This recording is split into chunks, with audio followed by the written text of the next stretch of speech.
that the astronauts read out. Gravitational effect of those planets.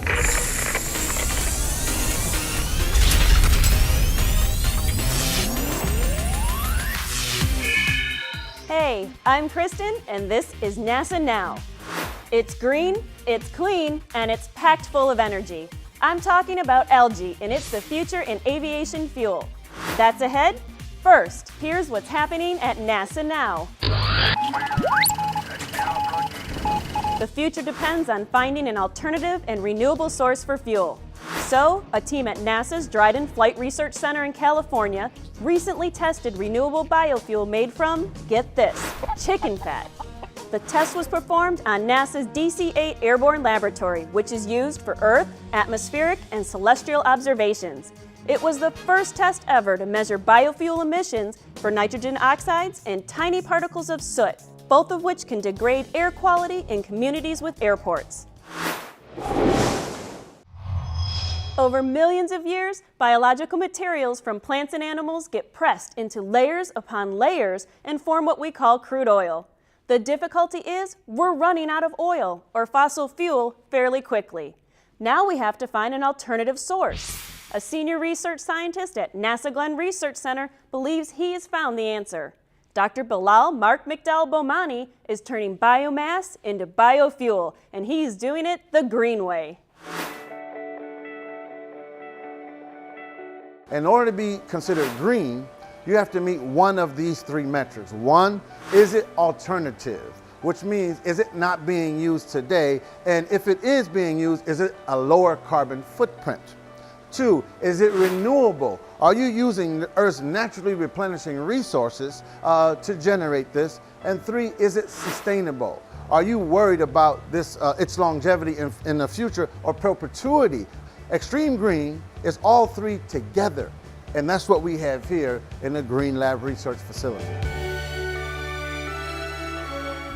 We are running out of fossil fuel. We need a viable alternative. One of the biggest pushes for the new biofuels is algae. We can grow algae, it sounds good, so on and so forth, but actually extracting fuel from algae is quite expensive. So in the Green Lab, we use something called climatic adaptation in order to generate the next generation of biofuels. Now let me explain to you what climatic adaptation is. And that is, can we take a plant and start at fresh water and slowly add salt until we get to natural seawater salinity? In this lab, we have 6 different ecosystems. Fresh water, add a little bit more salt, which we call the Amazon essentially. When we add more salt, we're in Africa. We add even more salt, we're in Arizona, which is tank 4. We add even more salt, we're in Florida. Then we add even more salt, we're in California or the open ocean. What we're doing is we're combining algae as well as halophytes in here. What a halophyte is a salt-tolerating plant. And what you see here, this is actually a mangrove plant. And the good thing about a mangrove, it actually thrives in salt water.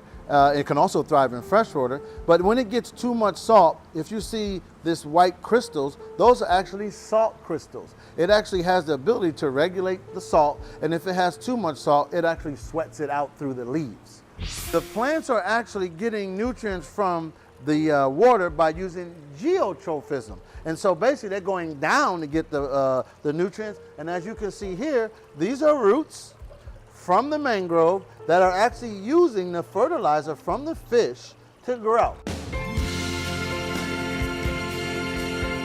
Our goal is to maximize the lipid. And we translate that into fatty acids, and then we translate that into usable oil. So we're trying to maximize the growth of this plant for usable oil. And the beautiful thing about what we're doing is, not only can you get fuel from this plant, but it's actually now a food product. So the problem around the world are food, water, and fuel. And we actually are in the preliminary stages for an optimal solution for all three of them. When we started with the Green Lab, I knew immediately we were going to consume a lot of energy. So the first things I did was I acquired wind turbines. Wind turbines are clean energy, and we can generate a lot of what we call free electricity, and we can get a big payback. We should be connected to the grid very, very soon. When I say grid, I mean a solar array grid.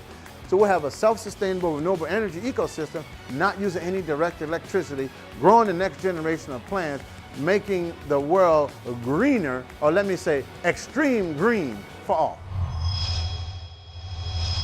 Today, you learned how biofuels are being created from lipids contained in halophyte plants. Here's an experiment where you can see what corn can yield. Teachers, in this experiment, you and your class can discover the way in which corn byproducts can be converted to ethanol. Look for the link called Cell Wall Chemistry on the NASA Explorer School's virtual campus. Well, that's it for NASA Now. Be sure to visit our Facebook page and share your green ideas. We'll see you then on NASA Now.